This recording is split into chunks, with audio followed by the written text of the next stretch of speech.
Hey, welcome to the Straight Sports Podcast. We're your hosts, Tushar and Joshua. In this podcast, we will give our opinions on our favorite sports, which are basketball, soccer, and wrestling. So, let's dive into the topics. Topic 1. The Los Angeles Lakers have been eliminated from playoff contention with a Stunned. 110-121 loss to the Phoenix Suns, and with the San Antonio Spurs beating the Denver Nuggets 116-97. So, You called it, initially, Josh. what's your reaction to this, just generally? I'm stunned. I mean, the Los Angeles Lakers, a team led by LeBron James, Anthony Davis, not even in the playoffs. Forget about like them even not making the playoffs, but they didn't even get in the top 10. I think that's a shameful thing. I mean, at the end of the day, it is very sad. Like, I don't know what happened. This team was just not good, but the talent, on paper was there, and they underachieved tremendously. They didn't even make the playoffs. I don't know what's going to happen this offseason, but something's got to change because this is very bad. I think a lot of people are getting tired about talking about this team. Yeah, I am. Because there's a lot of drama, but I just wanted to, LeBron James put a tweet out. Yeah. I believe this was in August, if I'm correct, right? Or sometime before the season started. Okay, I'm going to analyze this whole quote. So I'm going to go each point by point. So he says, keep talking about my squad, our personal ages. Okay, so that's a thing about everybody, Dwight Howard, Melo, everybody, this was an old roster. The way he plays, that's right at Russell Westbrook, right? Okay, we've seen how good that was. He stays injured. That was Anthony Davis, right? And that's exactly what happened. We're past our time in this league, et cetera, et cetera, et cetera. That's basically, again, about the team. Do me one favor, please. And I mean, please keep the same narrative, energy when it begins. That's all I ask. So you're just looking at this quote. Everything that LeBron James said in this quote was actually correct about this team. That's the crazy, way he right? plays Russell Westbrook was a tremendously bad fit. He's not a bad player, right? But just the fit was bad. A very, very bad fit because there was no shooting, no spacing. Talking about he stayed injured. I mean, that's Anthony Davis, and he got injured twice. He missed a lot of time this season. And then about the age thing that he talked about, like that, like we're past our time in this league. Like just all this whole quote basically said like, about the age, them being older, than a usual team. And basically LeBron James, in a sense, told us the future because that's exactly what the media says. And everything he said was predicted correctly. But even the media, people had them as the favorites, or like there were some questions about the rest, but a lot of people still thought they would be in the playoffs. Like nobody thought they would not make the play-in, that they'd be out the playoff contention. Because I remember Tony told me, like, he was like, yo, the Lakers are not going to be that good. They're going to be like a second round elimination. And I was like, oh, come on. They're definitely making a deep run. I thought that. So he was right about that the Lakers weren't going to be that good. But again, nobody saw this coming where they're literally the 11th seed. And the San Antonio Spurs, shout out to Joshua, you called it. I did not really believe this. So I got to apologize to you. San Antonio Spurs deserve that spot. They caught fire at the end and they made it. The Pelicans without Zion Williamson, that CJ McCollum trade was huge, by the way. And that's why they're in the play and they deserve it. That CJ McCollum trade was huge. I'm going to repeat that again. It was just huge. That trade helped them make it. And then the Clippers, Kawhi and PG, Kawhi missed the whole season. I don't think he's coming back this season. I think he's going to come back next season. Paul George missed 3 months, excited that he came back, but Ty Lue kept them, playing good basketball, and they made the play-in. So it's just stunned that they didn't make it, but it is what it is. Yeah, honestly, I agree. Embarrassing. The talent on this roster, I'll say it again, 3 players from the top 75, all-time list. You could argue that Dwight Howard should be on this list too. True, you can. And it's just embarrassing. Like, it's actually embarrassing. The way this roster put together, honestly, I mean, it's horrible. Like it's actually horrible. And honestly, I don't feel bad for none of the players because it's a situation that not you put yourself in, but LeBron, we know you had some say in the players on the team, so you essentially almost had a lot of say in that. The GM, as I like to say. And you pick Anthony Davis, injury prone. It did work out. You did get your championship. Yeah. That's the thing. They did win a championship. People are going to say it's a bubble, but at the end of the day, everybody had the same opportunity going into the bubble. I think it was an unfortunate situation. If there was no COVID, we don't know how the season would play out. But they did win a championship, and you can't blame them. And my Clippers, let's not even talk about them in the bubble, what they did. Yeah. Then you pick Westbrook, fail.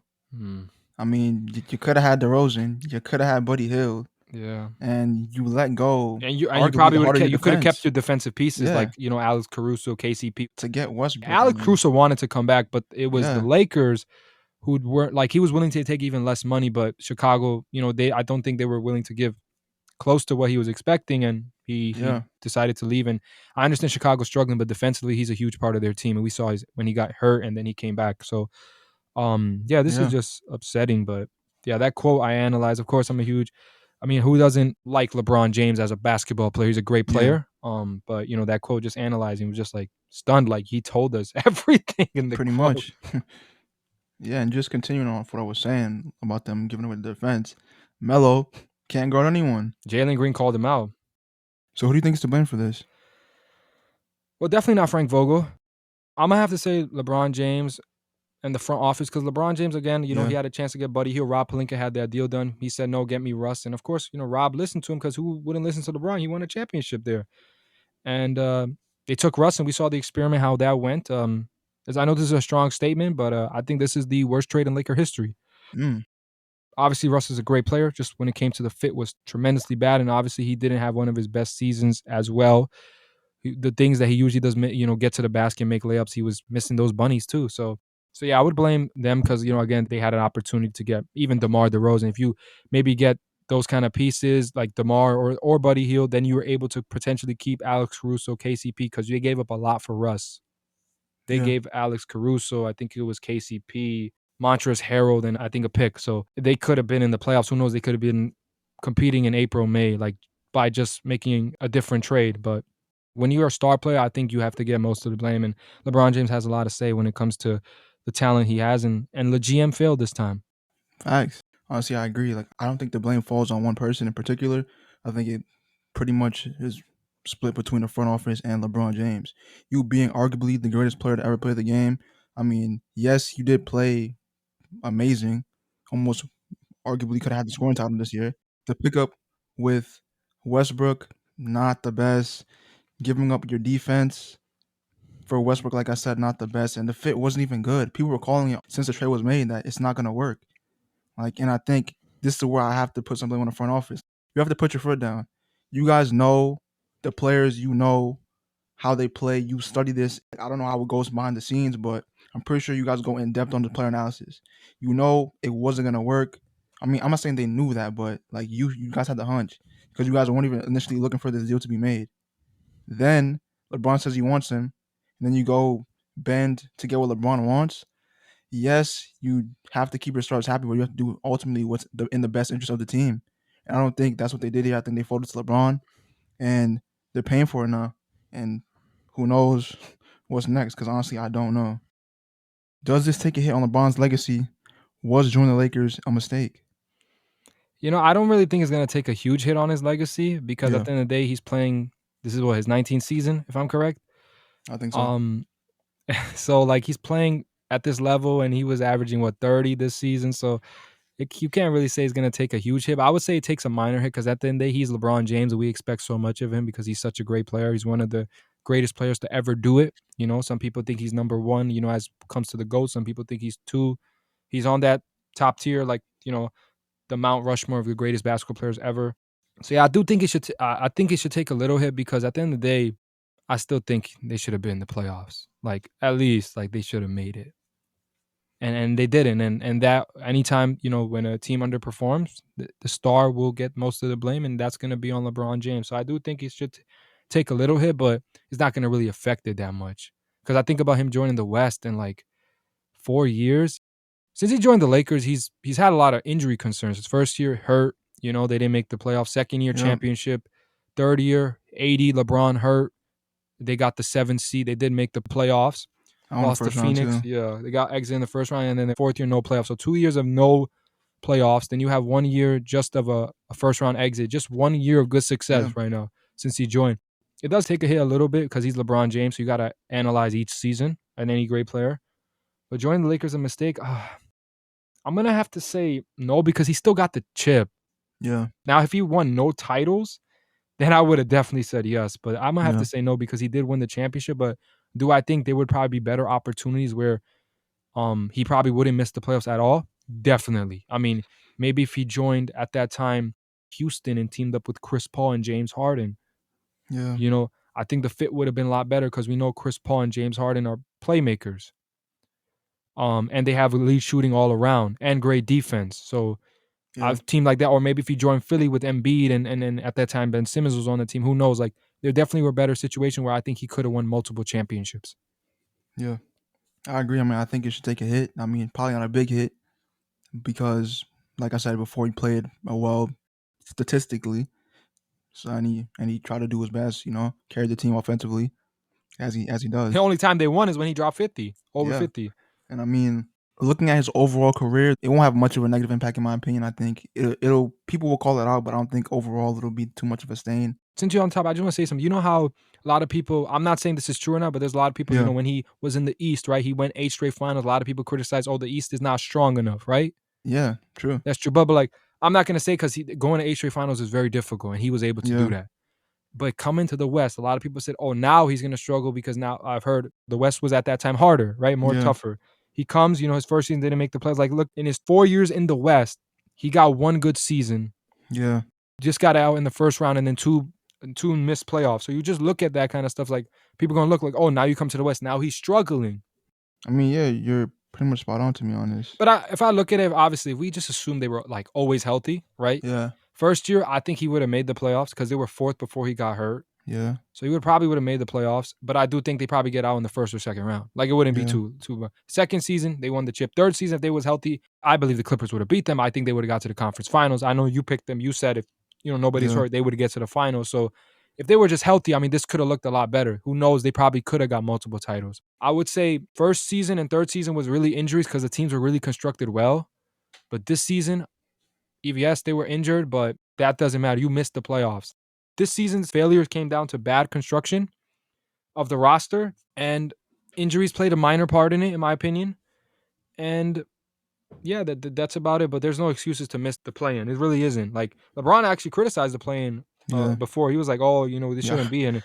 It was the only chance they had a chance to make it. But hey, congrats to the Lakers. They ain't gonna be in it, so you don't have to complain about it anymore.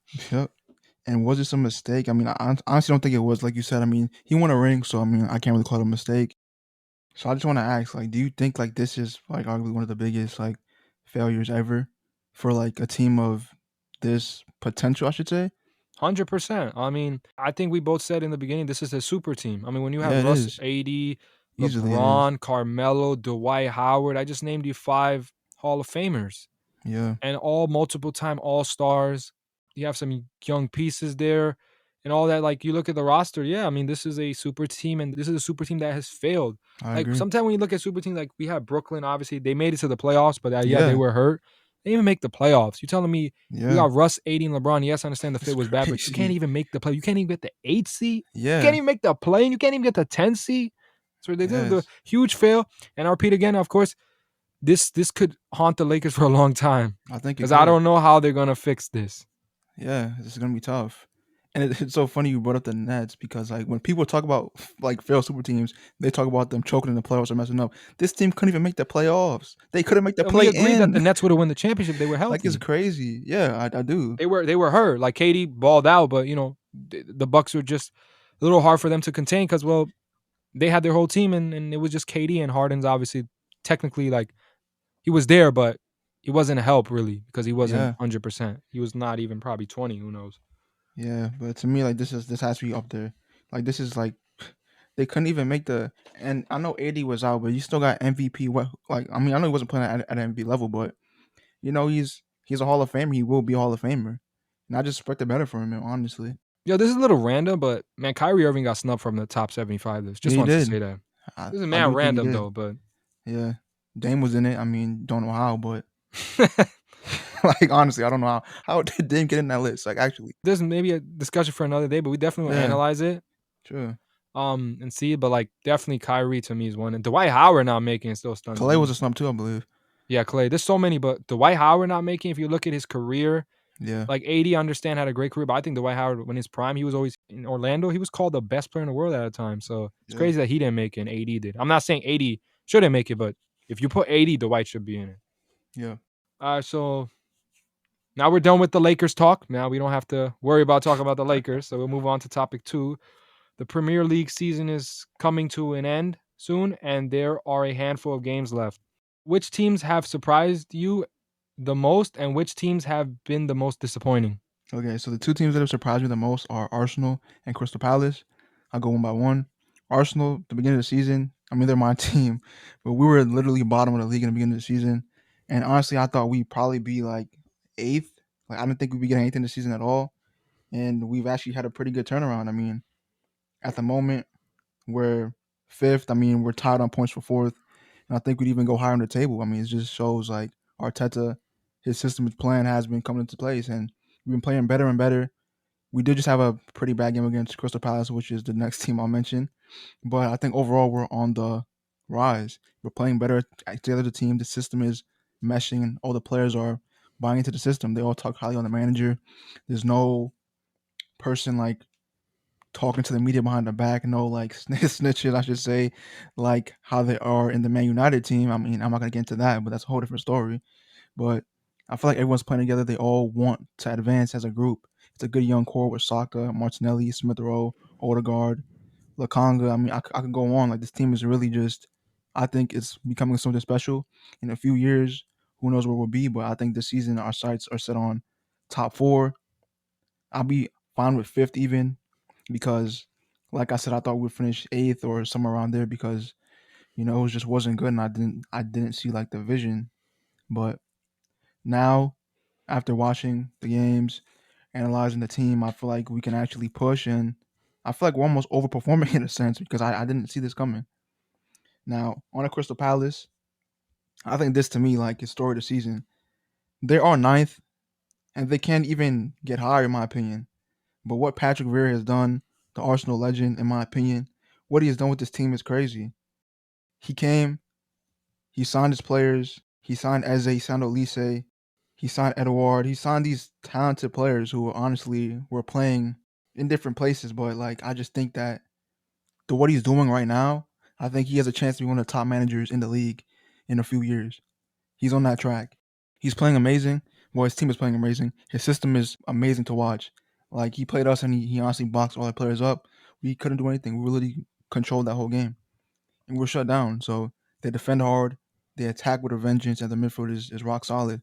And I just feel like this is a team to watch for the future because, like I said, they're all playing for the badge. They're all playing with their hearts, and it's just amazing to watch a team like this, especially with him coming this season. I feel like the turnaround he's gave this club is just amazing because before they were just mid-table, lower half, just in the league. But now I feel like they're actually pushing and fighting for something, which is always good to see.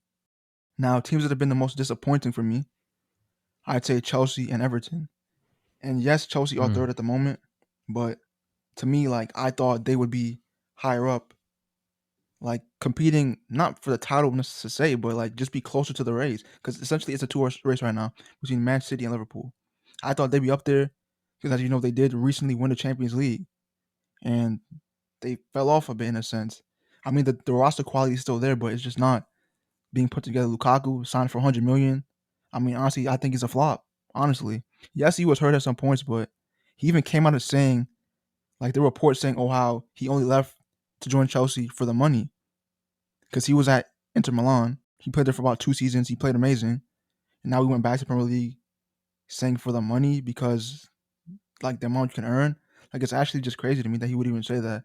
But I mean, I believe it was patched up, but he hasn't been playing to the level that was expected of him. 100 million, you're expected to be a world beater. You're supposed to be world class week in and week out. And his injuries are there, yes, but he's been back for a while now.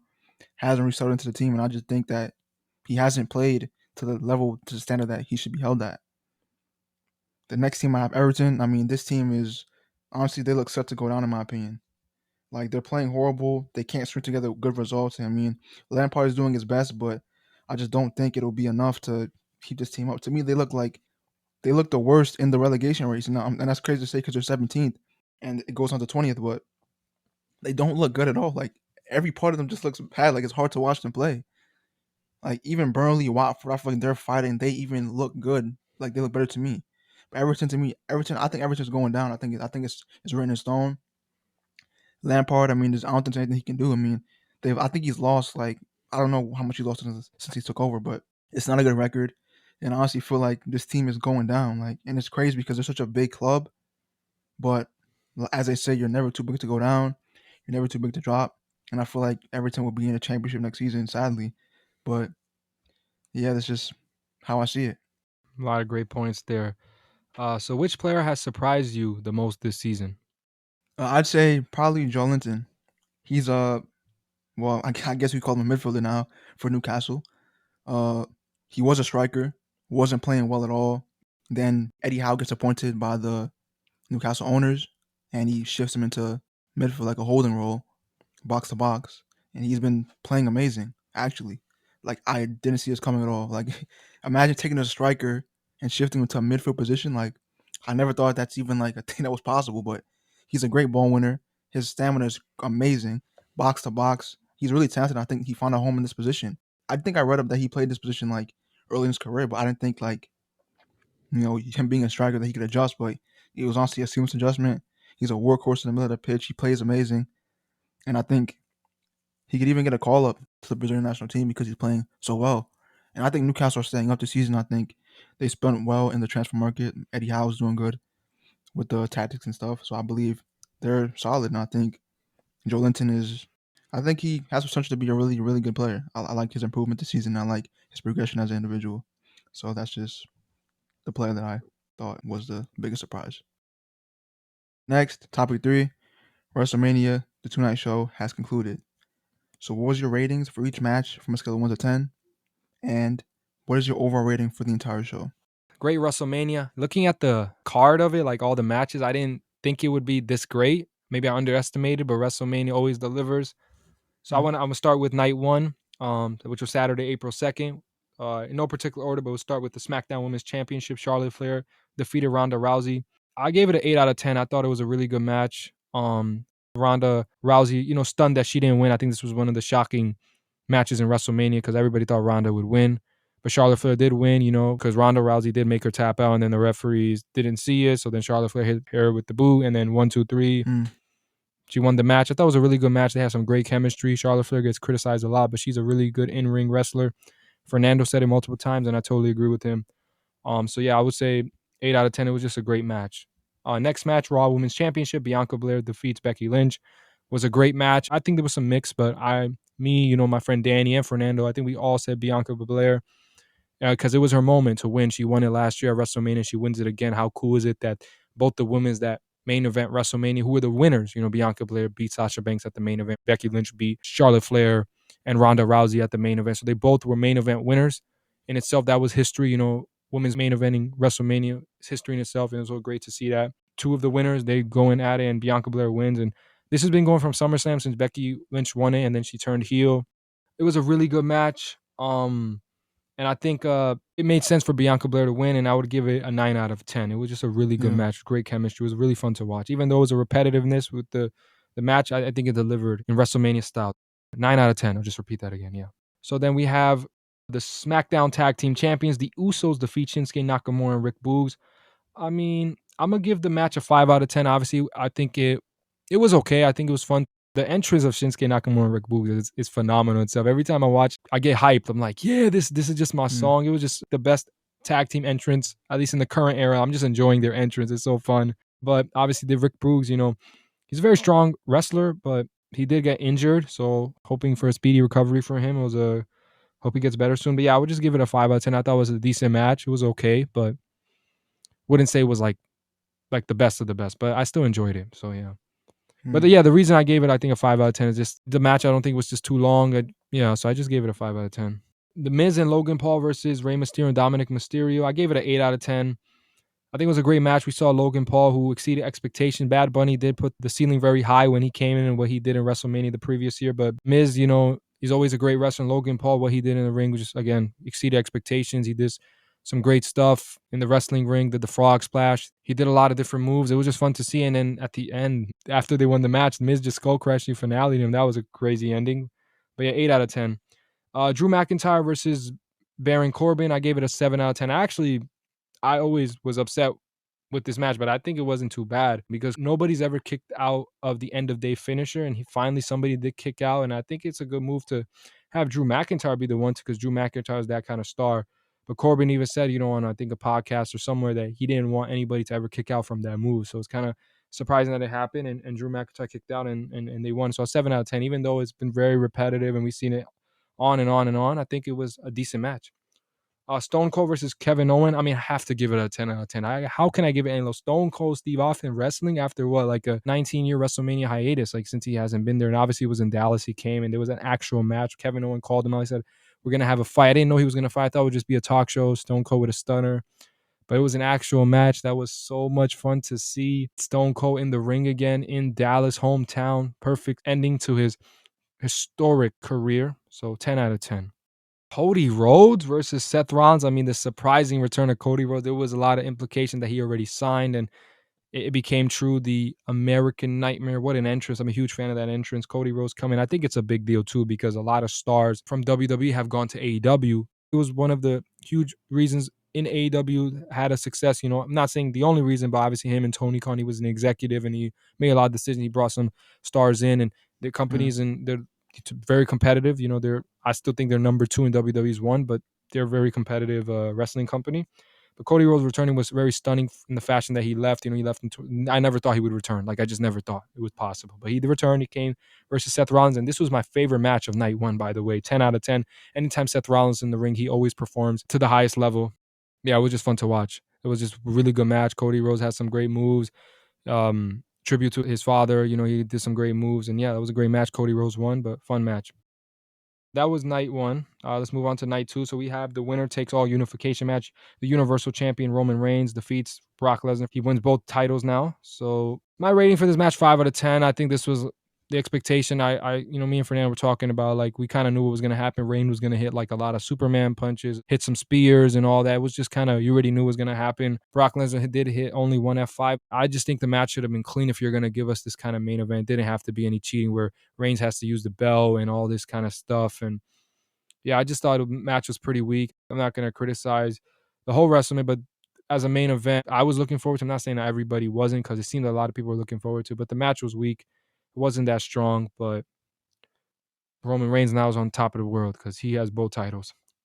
The Women's Tag Team Championship match, we have Naomi and Sasha Banks, who defeated Carmella and Queen Zelina, Liv Morgan and Rhea Ripley, and Natalya and Shayna Baszler. Great match. Happy to see Sasha Banks finally win at WrestleMania. I think her record was like 0-6, and now she's like 1-6. So I think it was the right decision to put the titles on them.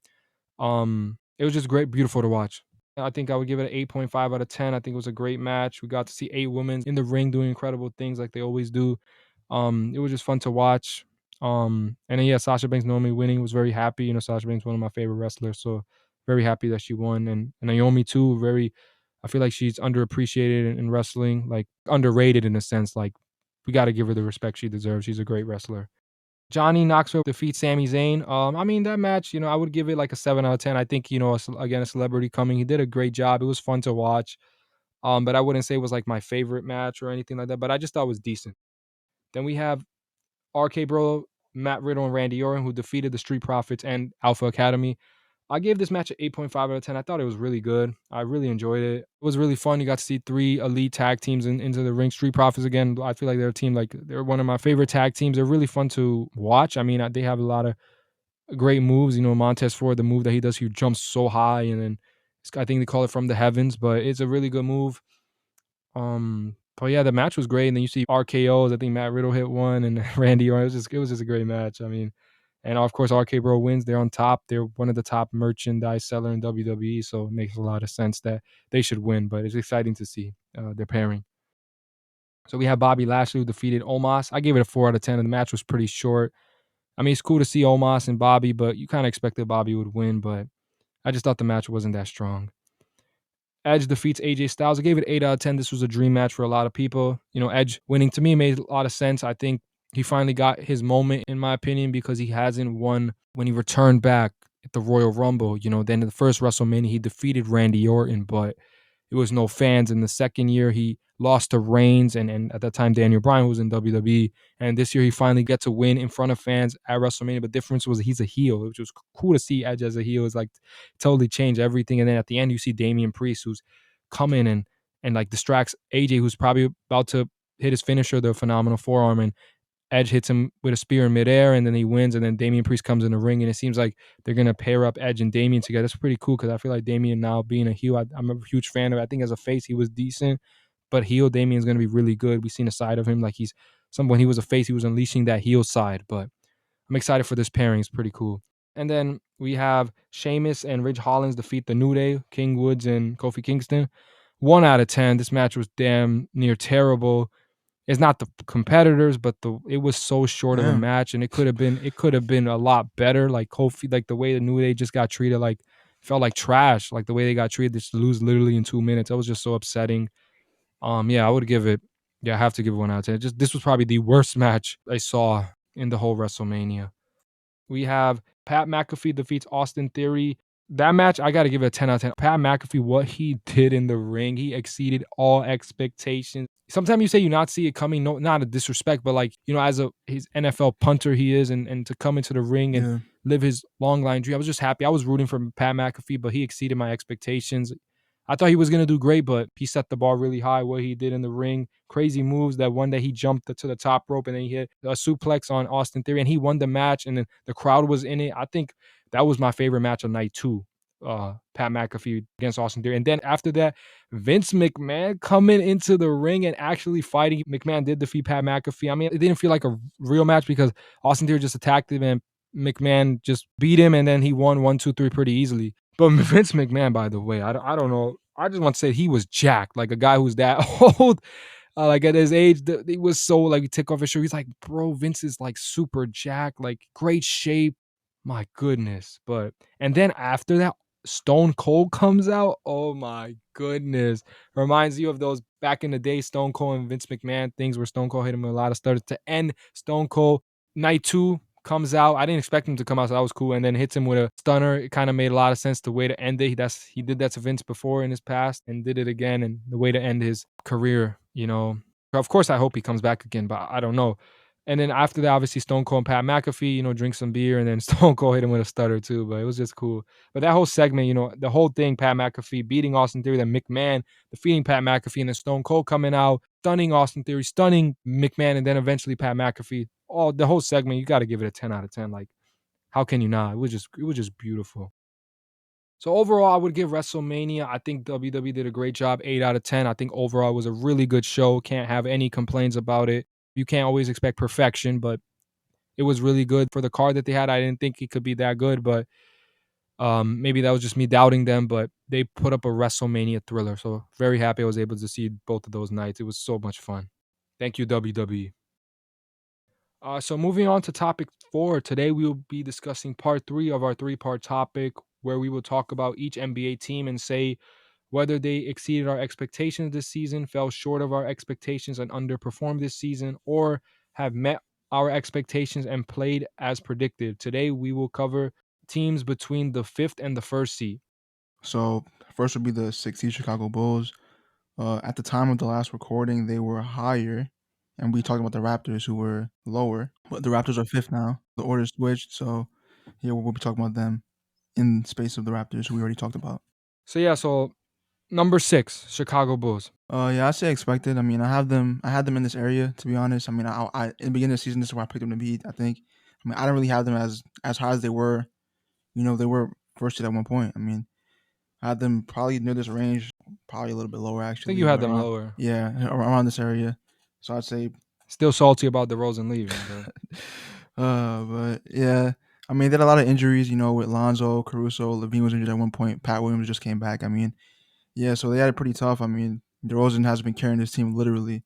I mean, averaging almost 30 points per game. I mean, he's playing amazing. I mean, I really have nothing negative to say about him. Like, he's a talented player. Mm-hmm. He's leveled up since he's left San Antonio. I mean, I think what Popovich has done to him really has elevated his game. And I think learning from the Spurs system really has helped him as a player. I mean, this is where I thought they'd be pretty much. I mean, I say expected.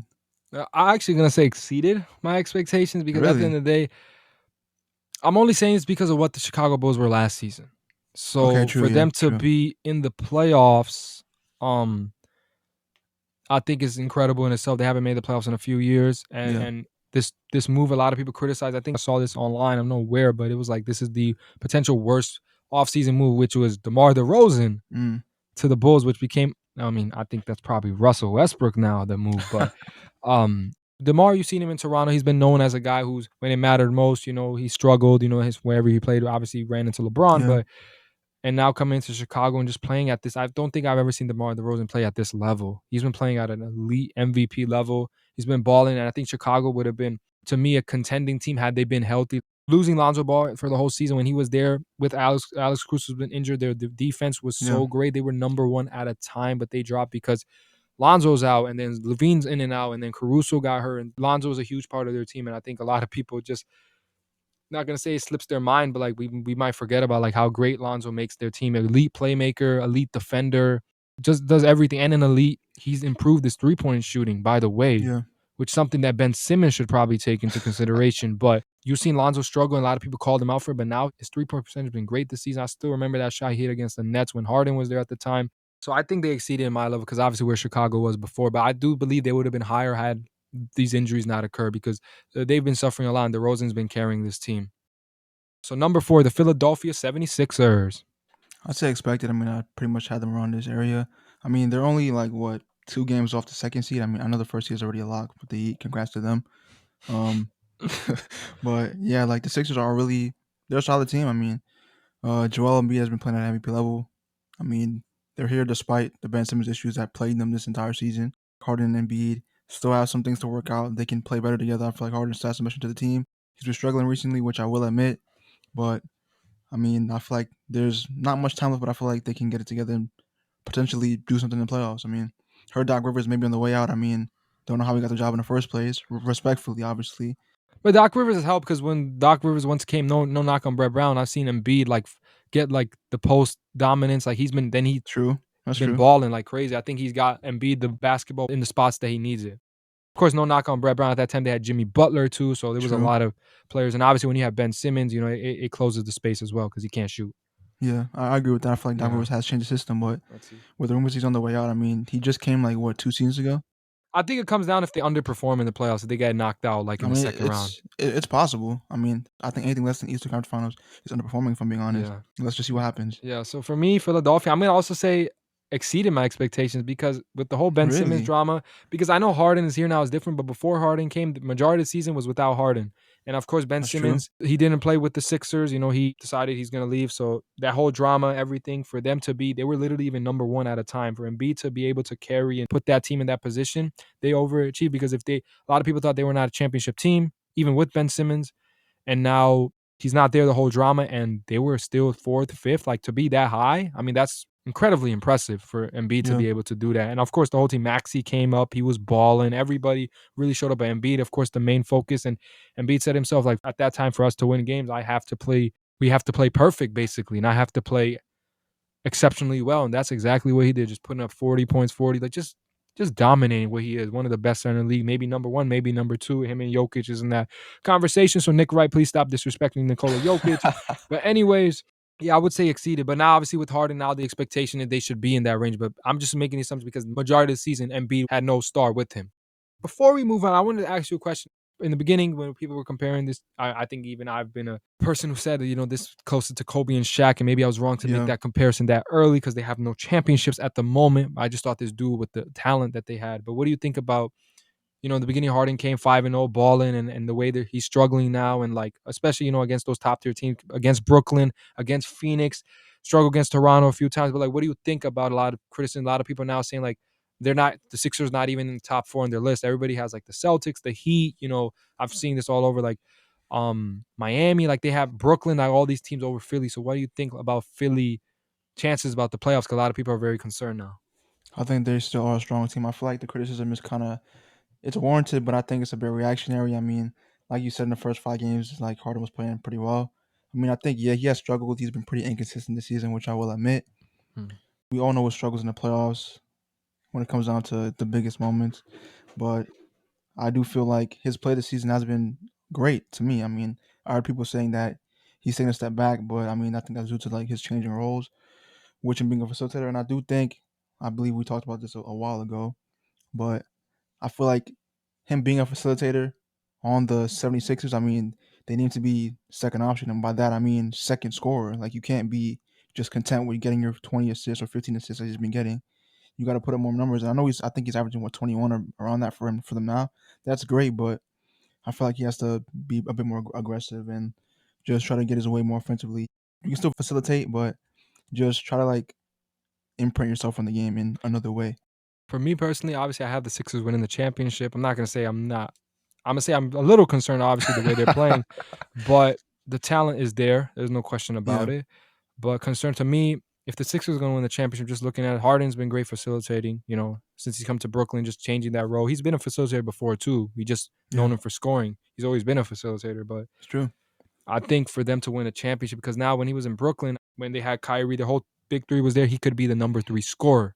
He didn't have to worry about scoring so much, so he was able to facilitate. But I feel like in Philly now, he has to be number 2. His stats are great, but I feel like he has to be less of a passing James Harden and more of a scoring James Harden if they're going to win a championship. Because if he's aggressive and he's giving me 25 and Embiid's giving you the typical 30 that he does, it'd be tough, in my opinion, to beat the Sixers team.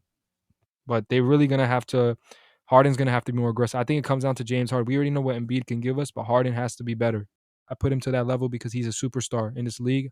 I feel like whether it's a decline or not, people have been saying that and starting to think about it. There's a lot of times where like James Harden, you see when he's happy, he plays great. You saw when he looked like a superstar in his first 5 games in Philly. So I feel like James Harden, I've heard people say he has an on and off switch, and I think that might be true because sometimes he's like he doesn't, when he was on his way to Brooklyn and like the last game he had 4 points, but then when he's like into it, you see when he came to Brooklyn first, putting up a triple double. This Philly first 5 games 5-0, balling, averaging like 26, 27. So I feel like that James Harden superstar is there. He hasn't been consistent, but if he can do that in the playoffs, those kind of numbers, and he brings that back, it's gonna be tough to beat them Sixers. I did pick them for a reason, but main concern is for the Sixers as well. They're blowing a lot of leads. That's very concerning, and also clutch time because we know Harden has struggled in those situations. Embiid hasn't been in there, but I do believe he could be that guy. There's a lot of questions. I do believe the Sixers can fix this. I know they got traded mid-season, but I'm sticking with the Sixers. I know you haven't made your pick yet. You'll make it soon, but I know Danny, all these guys probably laughing with the pick that I made when I made it, but I still believe it. I believe in the Sixers. I do think the talent-wise is going to be hard. If those two are playing at their highest level, it's going to be hard to say who can beat that kind of duo. Besides, I think Brooklyn matches them duo-wise, but I think they have the second best duo in the East. So number 3, the Boston Celtics. I'd say exceeded, honestly. Yeah, I had them way lower, and I actually had them 4th. Then I was like, nah, I'm off the Boston Celtics. I'm not gonna. They're done, and then they shocked me. Got to give out to Udoka. You know what, he's doing an incredible job. But go ahead. Yeah, they were way lower early in the season. I mean, honestly, I didn't see this turnaround coming, but yeah, they were kind of like the Lakers. They was playing trash, and they exceeded, and the Lakers still stink. Yeah, but Udoka came in. The trades happened. Derek White, some of the good pieces. I think that was a huge trade. I really like that trade. Around. And they got Daniel Tice. He also came too. And Robert Williams been balling, by the way. His defense. He's out now, I believe, but actually one of the best defensive teams in the league. I think they're number 1 right now. Yeah, they're number 1 in defense. I mean, and Al Horford coming back too. Al Horford, piece like that, just solid defensively. I mean, I think they're very threatening. Brad Stevens has done a great job in the front office. Yeah, he has. He really excelled in that role. And I feel like they're threatening. They can actually cause some teams some trouble. Like I feel like they have a lot of potential in this playoff run. Yeah, they're my dark horse team too, but I feel like I'm not gonna say they're not a contender because they definitely have a chance. I do have some teams ahead of them, but they definitely have a chance. Like if they play a team like Miami, I could see it going to 7. If they play a team like Milwaukee, I feel like it could go that far. If they play Brooklyn, I feel like they're just gonna be very competitive series if you play the Boston Celtics. But I'm also say exceed expectations. Clearly, obviously, I know I had them higher, but then I was eventually I was like, nah, I'm done with the Celtics. And then shout out to Julio. I know Julio's happy about this. Celtics have been balling. But they exceeded expectations. They were 7th last season. Brad Stevens has done an incredible job in the front office. Derek White was a huge piece for them. And then Robert Williams been great defensively. Al Horford coming back. They have great defense. Coach, exceptional job. He's, probably one of the top coaches and maybe a coach of the year candidate. There's a lot of coach of the year candidates, but he's done a great job. Udoka, comes from San Antonio, so you expect greatness from him. Credit goes to everybody. Goes first to the coaching staff, the players, everybody. They bought in, and I think they bought into the defense, and they're a really good defensive team. They exceed expectation. They were 7th last season, and now they're really one of those top teams, and they're a scary team if you have to play Boston Celtics. Anybody who has to play them will face a lot of troubles because they lock up defensively. Number 2, the Milwaukee Bucks. Honestly, expected. I mean, one of the best teams in the East. Giannis playing at MVP level. Middleton, Jrue Holiday, great second and third options. I believe averaging 21 and 19 respectively. Yeah, Chris Middleton was an all-star this season, so yeah. All around great team, solid team, great 3-point shooting. good defense. I mean, there's really no negative around this roster. I mean, it's built perfectly around Giannis, and I feel like the sky's the limit for this team. Anything can happen. They are the defending champions, so I mean, like I said, expected. I mean, I always have them in the upper range. I mean, they're a good team. I'm just excited to see what they can do. For me, the Milwaukee Bucks, I expected this. I agree with you, Joshua. I mean, they won a championship last season. I may expect them to be in the top tier. They're one of the best teams in the East. I know I have Philly over them, and I had Brooklyn over them. I have them in Miami at the same level, but they're one of the top tier teams in the East, and they can easily come out the East again. I'm still going to stick with my pick, but yeah. Yeah. Expect there's really nothing negative to say. They're a great team. They have a great big three. They're a scary team. Giannis keeps getting better and better. Drew Holiday is very underrated, by the way. He really is. Like, he's so important to that team. I think that trade helped them win that championship. Chris Middleton, baller, always gets buckets. Brook Lopez is back. Ibaka, I like that trade. Just a great overall team, great coaching staff. Just there's nothing negative, like you said, about that team. Number one, I'm very interested what you're going to say about this team. The Miami Heat. By the way, Joshua said they're pretenders as well. But yeah, I did. Just on that point, I didn't expect them to contend for a championship, honestly.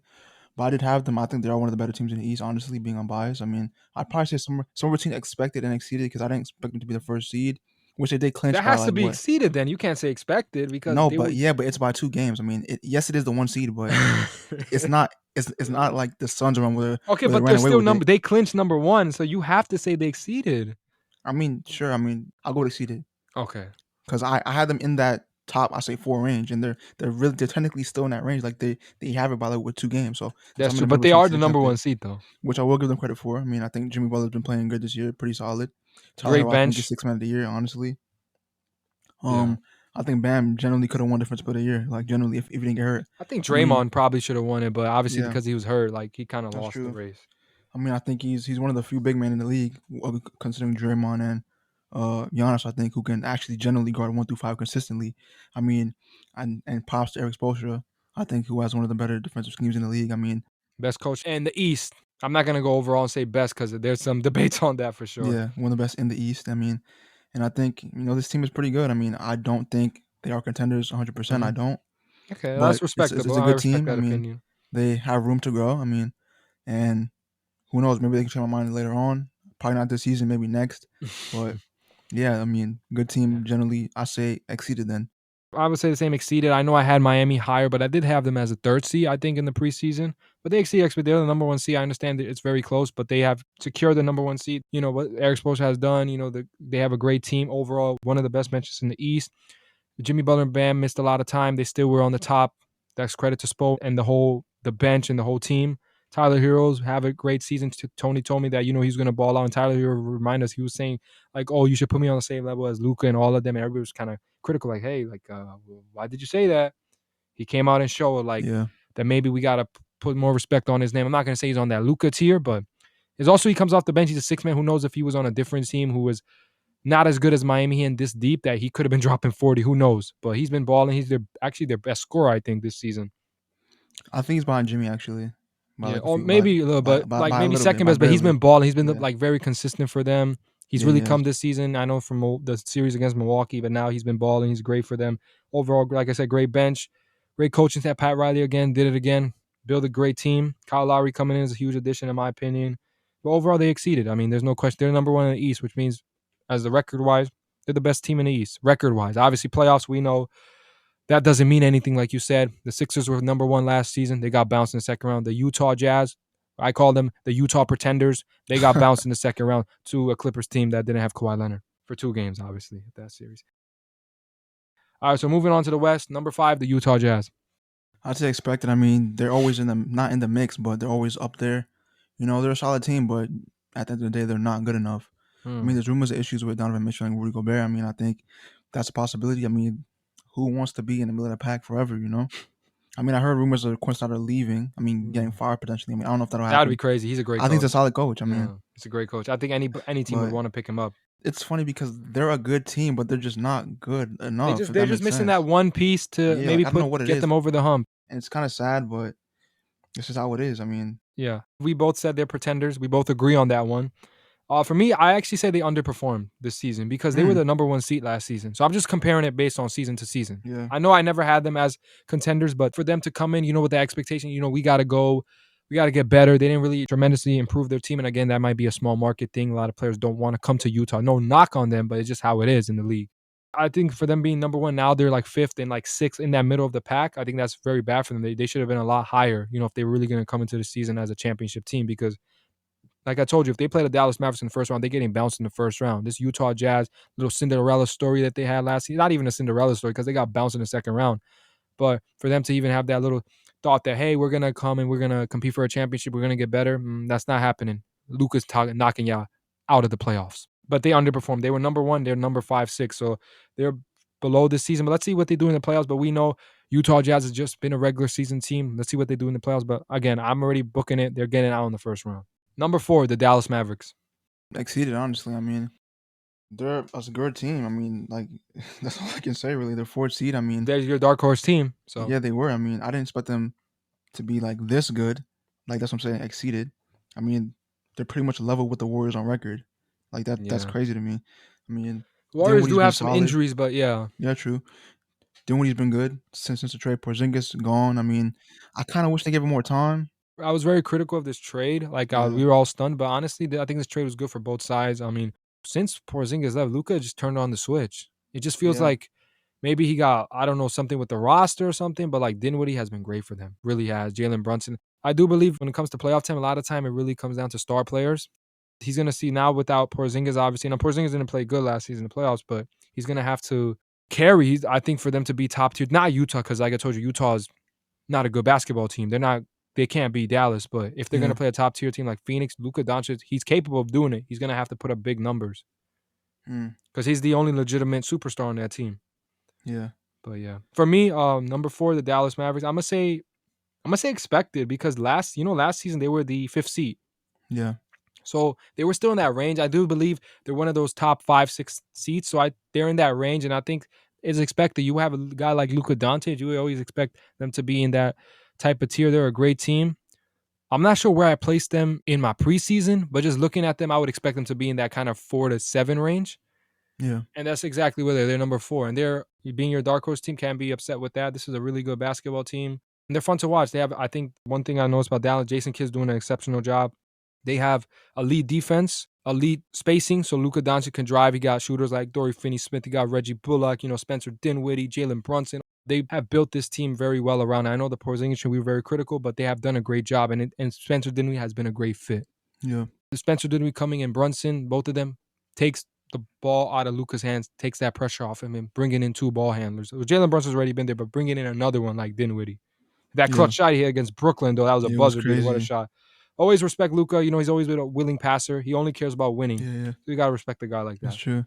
Yeah, I mean, now that you said that, I mean, I think I'd say expected because, yeah, like they've always been in that range. Like I think I was just caught up with them being like so close to like, higher the Warriors. Spot, yeah. I'd probably say expected to. Yeah. So that's cool. You changed your answer. I convinced you a little bit. Number 3, the Golden State Warriors. Expected. I mean, really? I mean, can I say that? I don't know because in the beginning they didn't have Klay Thompson. Recovery, I mean, yeah, I think I'd probably say exceeded actually. Yeah. Because Klay out for the majority of the season, Curry carrying his team with the help of the likes of Jordan Poole, Poole showing up, Andrew Wiggins balling, showing why he's a star in this league. It's just crazy. Draymond Green, elite defender, locks up anybody. Klay has come back. He's on fire. I mean, his last 5 games, he's averaging almost 29 points, I think. Curry's out for a bit. I think they're a big. I know he's been on and off, but it's understandable. He missed 2 seasons of basketball, and it's gonna take him time. But if he gets to his rhythm, it's Golden State. That's why they're still my pick. I feel like a lot of people sleeping on that. A lot of people just stop talking about them. Like, hey, Golden State's here. If they healthy, nobody can beat them in the West, and I'm gonna say that again. Yeah, I mean they're pretty low last season. I mean I think that's due to all the injuries, but this is where they should be. I mean, exceeded, I'd say. Yeah, I agree. Exceeded. In the beginning of the season, no Thompson. They had Curry a lot. I thought they were going to be, I think, 5th or 4th. That's what I predicted. But they were number 1 at a time. Nobody was expecting that. The way they came out that season, and it was a lot to do with Curry. He was playing at MVP level. Draymond Green, Jordan Poole, shining, giving him 19, and Wiggins the second option, Jordan Poole the third option. Great bench. Everybody playing good. Steve Kerr doing a great job. Bob Myers, the GM, everybody's just doing a great job. So stunned when they got the first seed. Then they slowly dropped. Obviously, Phoenix took over, and then they were struggling a little without Draymond. And then obviously Curry's hurt, and now they dropped. Now they're not the second seed. Now Memphis has taken them over. But that's understandable. When you have injuries, they move up in here. But when it comes to playoff time, they are built for the playoffs. They've been to 5 straight finals. People sleeping on this team because I do believe they are the best team in the West when healthy. Of course, if they're not healthy, I'm not going to pick them. Curry's going to be back for the playoffs. He's healthy. Every Klay Thompson's balling like this. Draymond's back. He's getting his rhythm back. Feels like people forgot about them. And Curry's going to remind them. Number 2, the Memphis Grizzlies. I'd say exceeded. I mean, they were like 8 seed last season. Overly. I mean, I honestly did not expect this jump. You got Ja playing at an extremely high level. This team built around him is so good. 20-2 very built roster. Good coach and Taylor Jenkins. I mean, I think they have a scary potential, if I'm being honest. Yeah, I mean, future's bright. Yeah, I mean, I don't know who I can say exceeded like by far. Probably the biggest exceeded this season. Yeah, 100%. And the biggest failure were the Lakers, by the way. Totally agree. Exceeded. I mean, I'll go over. Like, I can't even, there's nothing to say. They exceeded. They were the 8 seed last season. And now they'd be number 2. I would never see this coming. A lot to do with the coaching staff, a lot to do with the players. Everybody's involved with it. Ja Morant's been balling, playing at a superstar level. And obviously without him, I mean, people like you always were saying, Joshua, they're a good team without him too. Yeah. I do believe Ja Morant makes them better, but without him, 20-2, they beat the Nets. I remember KD, Kyrie, they're the elite defensive team. Desmond Bain took a jump. You know, you got Jaren Jackson, you got Steven Adams. They're actually a really deep team, and maybe you haven't heard of these players. Yeah. Not saying you, but like everybody, we haven't really heard of these players, right? True. Everybody who plays in Memphis, they ball out. Like everybody plays good. Zaire Williamson, they're just a really good young team, and they're going to be scared. They have a lot of potential because they're a very young team. Number 1, the Phoenix Suns. Expected. I mean, they're one of the best teams in the West. I could arguably say one of the best teams in the league. I mean, best people record picking in the them league. to win the whole championship. I can't be mad at them. Yeah, you really can. I mean, best record in the league by a lot. 63, yeah. I mean, Booker playing at an extremely high level. I mean, one could even pose the question, is he the best shooting guard in the league right now? I mean, arguably, he should that's definitely get debate. some MVP consideration. He's been balling. Number 1 seed. It's crazy. Usually number 1 seed gets some consideration. Yeah. It feels like, does he just because he plays for Phoenix? But he deserves some he's not my pick, but he should be the consideration. Yeah, I agree. I mean, he's not my pick either, but I think he should at least be in the race. I mean, I feel like he's being snubbed a bit. I mean, I don't know, but he should be a first All-NBA team. I know we haven't talked about that, but he'd be my first All-NBA team. He's been balling. I agree. Yeah, great coach, Monty Williams. Coach should be probably coach of the year. Can't disagree on that. Arguably. I mean, I think I have Ty Lue, to be honest. I mean, I understand, but because he has, I mean, you saying you favoring the Clippers is a good day for me, but I have to go with. I know we haven't said it. I'd probably lean towards Monty because 63 wins. What he's been able to do is incredible. True. But Ty Lue, obviously, he's been doing a great job for the talent that he's had. But I mean, I think they have a great core, great bench. You know, CP3, Mikal Bridges, Ayton, Booker, CP3, JaVale McGee on the bench, Shamet, Cameron Johnson, Cameron Payne. I mean, just a great JaVale team. McGee, Bez McBiambo. They added the weakness of their team. They made those additions, and everybody got better too. Yeah, so this is exactly where I expect them to be. I mean, I wouldn't say top, but yeah, like up here, to be honest, top 2. I'm gonna have to say exceeded because like they've become. I feel like they're a way better team than they were last year. I know they made it to the finals last year, and I made that question like, oh, if everybody was healthy, I don't think they would have been there, but they did make it. Yeah, and it's like they got 63 wins. They weren't like, I feel like this talented. Where like you look at every team and it feels like they're just superior to everybody. Yeah. At least right now in the regular season. Yeah, I agree. Like nobody could beat them. They're so good. They have everything a team needs to win a championship. You got elite playmaker in CP3, one of the best passers to ever live, one of the best point guards to ever live. MVP caliber player in Devin Booker, superstar talent. Mikal Bridges got better, elite defender. DeAndre Ayton has gotten better. Jay Crowder, elite 3-and-D guy. Like they just have the whole team. And then off the bench, they add their weakness. What was their weakness? Giannis cooked them in the playoffs. They struggle at the rim when a guy like Giannis was there. If DeAndre Ayton got into foul trouble, they would struggle. But bringing in JaVale McGee, won multiple championships, elite shot blocker. Bringing in Bismack Biyombo, and I think it was when they had the 10-day, like they signed him to a 10-day, and then they signed him. And another center. They made those additions. Obviously, I think they also got Shamet now, like elite shooting. They just got everything you need to win a championship. You know, good defense, great shooting, everything. A great coach, of course, in my opinion, coach of the year. Like, just they got everything. This is a really good team. I know I'm not picking them to come out the West, but they're really talented. Yeah, they really are. So yeah, that concludes episode 18 of the Straight Sports Podcast. You know, thanks for tuning in, for the support, and of course, our next episode, first round predictions. Going to be excited about that. Playoffs are about to start. It's going to be crazy. We're super excited, and Yeah. Everybody, have a great day and Clippers tape. Yeah. Thanks for watching. Peace. Peace.